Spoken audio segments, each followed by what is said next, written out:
मगरबी उत्तर प्रदेश के शहर सहारनपुर के अब्दुल अज़ीम को पतंग उड़ाना आज महंगा पड़ गया है।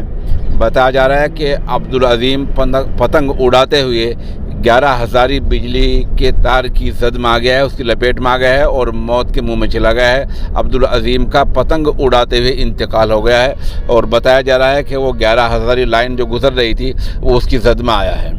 मांझा उस तार से टकराया है या क्या हुआ है, असल बात यह है, लेकिन मामला ये तय है कि उसकी मौत हो गई है और पतंग उड़ाते हुए मौत हो गई है। इस मामले की ये जो ख़बर हमें है दहानवे से मोहम्मद शादाब साहब ने इरसाल किया, जिसके लिए हम उनके शुक्रगुजार हैं। और मज़ीद ख़बर की तस्दीक सहारनपुर के सीनियर सहाफ़ी जनाब शब्बीर शाद ने कर दी है।